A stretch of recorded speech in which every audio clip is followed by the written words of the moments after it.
Rahayu, salam waras Mas Gito. Rahayu Sagung Dumadi, salam waras, ade pemirsa pendopo kopi ireng, Sinau Roso. sinau rasa, rahayu, rahayu, rahayu.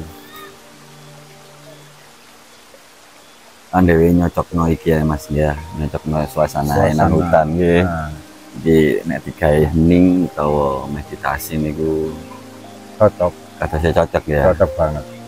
Nah, meditasi sendiri niku tata carane terus pun nek menurut panjenengan.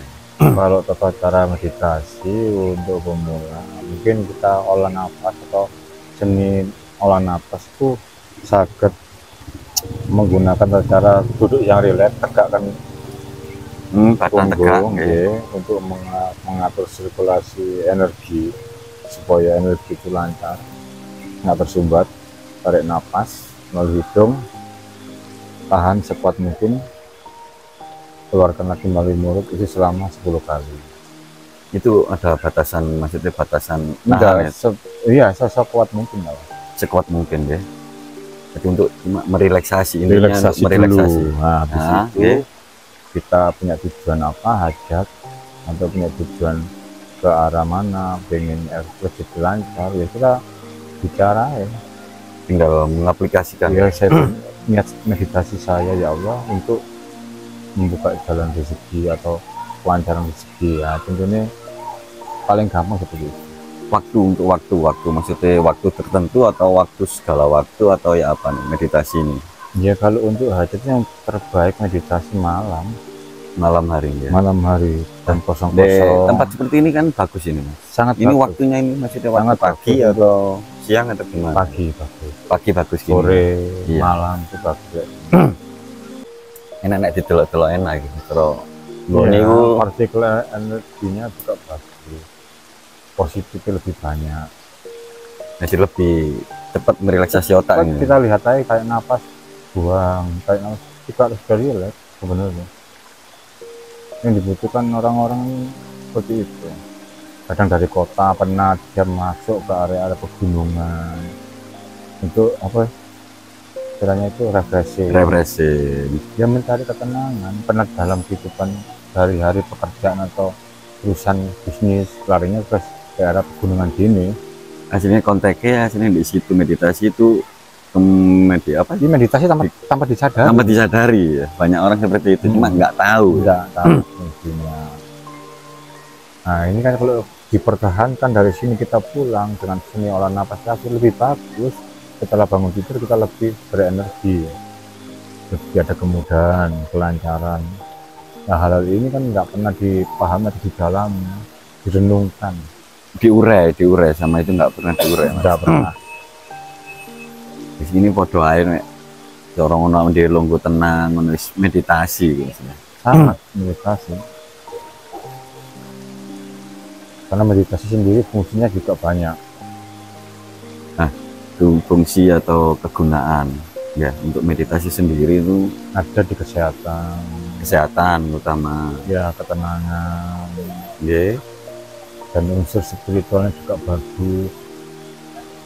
Untuk arah ketuhanannya lebih bagus. Sebelum kita melakukan ibadah, nggak tahu itu agama apapun, keyakinan apapun, kalau kita bermeditasi dulu, cari relaksasi, kadar gelombang pikiran yang paling rendah, paling bagus, kita baru melakukan panjatan doa atau melakukan ibadah malah lebih bagus. Yang mau tanyakan itu intinya untuk berdoa dulu berarti kan harus merelaksasi otak kita dulu. Makanya kan konsep doa yang sebenarnya itu kan diawali dengan bermeditasi, bertenang diri, Ciptakan bahagia, ya apa caranya bahagia itu. intinya kan doa kita terkabul itu apa ya, hati kita harus bahagia ya. Bahagia. Nah, mencapai titik bahagia ini orang susah Mas katakan Bahagia gitu. ini kurang lebihnya seperti ini. Bisa kita bahagia apa yang mungkin selama ini kita harapkan nggak pernah terwujud. Dengan bahagia ini kita olah selain nafas, doa atau ibadah itu bagus. Apa yang kita pikirkan, cita-cita, keinginan teman bisa terwujud tanpa harus kita program lagi, Tanpa kita sadari, tanpa kalau kita sadari. menyelaraskan ya meditasi Frekuensinya semesta itu sangat bagus. Di gelombang gamanya juga bagus untuk suatu permohonan atau tingkatan meditasi ini kalau di titik gelombang ini gelombang apa Mas? Mau gelombang yang mana banyak. Kalau kita masuk ke ranah spiritual ketuhanan mungkin kuantum, ada kan berbagai level atau berbagai tingkat.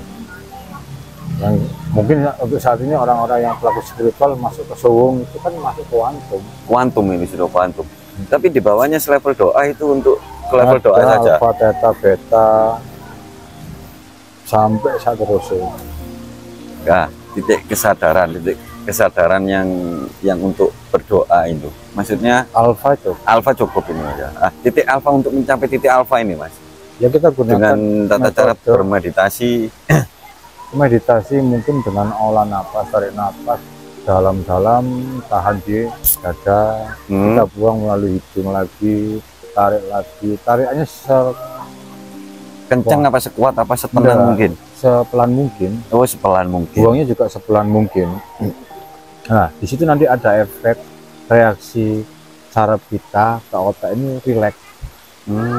Intinya Tuhan sudah memprogram di diri kita, cuma kita memusikan tinggal memanifestasikan. Nah, teknik-teknik loa itu juga seperti oh iya yang kemarin kita bahas itu. Itu kan ada konteks yang harus dibersihkan di raga. Tidak semudah itu orang bicara loa. Nyatanya satu seorang ikut yang bisa paling terwujud 2 atau 3. Itu pun kemungkinan seperti itu. Di luar saya kan nggak punya tatanan atau pengajaran seperti itu. Tapi untuk meningkatkan kualitas doa kita, kualitas doa tanggap doa yang mustajabah katanya. Ini diawali memang harus bermeditasi. Satu, bermeditasi, gunakan hidup atau berpikir yang positif, perasaan positif. Di saat kita menghadapi problem, coba menerima dan kita belajar apa karena sing urip iki dengan diizinkan ada masalah ini. Berarti masalah itu pintu atau anugerah kalau orang mau memahami konteks ketuhanannya. Tapi kalau memahami atau melihat permasalahannya ya nggak bakal ketemu jawaban. Nggak bakal. Personal ya. Berarti yang dilakukan yang pertama itu harus ketuhanannya dulu. Mencari ketenangan, kedamaian. Kenapa konteks kebahagiaan bisa merangkul semua yang kita inginkan atau mewujudkan yang kita inginkan tanpa kita pikirkan lagi. Bahagia yang disebutkan bahagia lahir batin. Bukanlah bahagia ini sudah mewakili konteks bersyukur.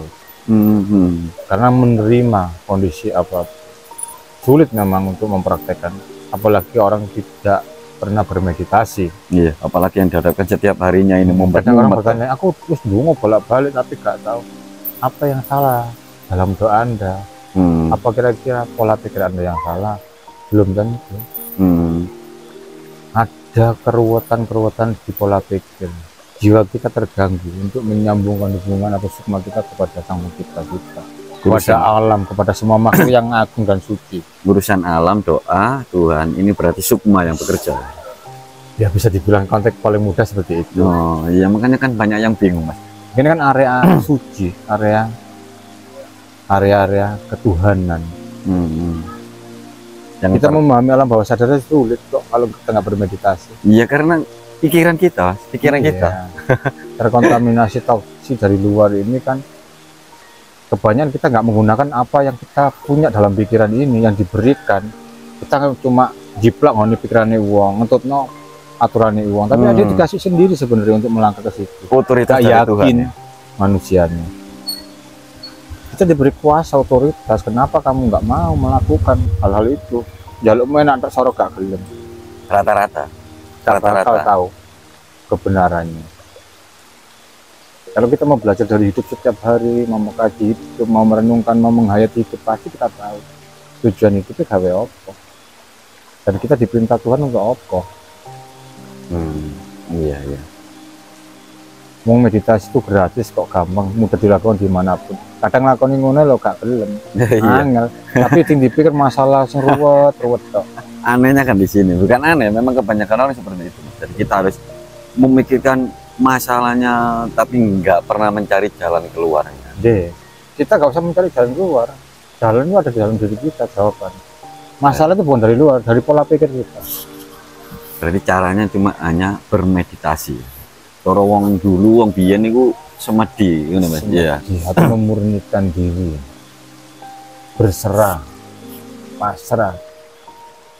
Kan nggak ada konteks doa, nggak ada konteks apapun, kita cuma diam, mengamati napas, menikmati napas, tertuju kepada Sang Penciptanya. Konteks bersyukur yang luar biasa nih, kalau mau dijalani. Nah, kita buat apa sih senangnya singgah urip, kita lakukan, pasti singgah urip Gusti Allah atau Tuhan memberikan kesenangan kepada diri kita. Apa yang kita inginkan pasti terkabul. Konteks paling mudah, simple lah sini Mas. tirakat itu paling aneh. Tirakat yang apa? Melakukan urip bendina itu tirakat Mas. Nahan sesuatu emosi, amarah, nafsu, itu tirakat sih paling aneh. Nah ini kan meditasi dibawa ke meditatif gitu Mas, kesehariannya itu. Ya itu konteks ketuhanan yang meditatif. Iya ya. Intinya kan diawali dengan bermeditasi, manfaatnya membawa doa kita terkabul. Arahnya ke meditatif. Iya itu kalau dibahas lebih dalam lagi mungkin tambah ruwet di sini, bahasa logika, logika saja. Karena kita bermeditasi juga menggunakan kesadaran mutlak murni yang asli, bukan kita pola pikir. Menunggu pemberitaan atau pemberitahuan atau pengertian dari Sang Pencipta kita. Melalui siapa? Mungkin melalui makhluknya yang agung dan suci atau hamba-hambanya yang lain. Seberapa kita punya respon dengan panca indera untuk merespon pekerjaan Sang Pencipta ini atau pemberitahuan Sang Pencipta itu. Maksudnya merespon yang gimana Mas? Maksudnya ya dari permasalahan yang ada, dari fenomena-fenomena yang terjadi, itu kan suatu petunjuk buat kita, suatu pencerahan kalau kita menggunakan pola pikir yang positif. Jadi setiap yang dihadirkan ke kita itu berarti itu pencerahan. Iya, karena izin semua terjadi karena izin Sang Pencipta atau izin Tuhan ini kan. Tidak semudah itu tiba-tiba terjadi. Berarti kan ada sesuatu yang harus dibedah, diteliti dan dipahami tentang ketuhanannya. Ada apa?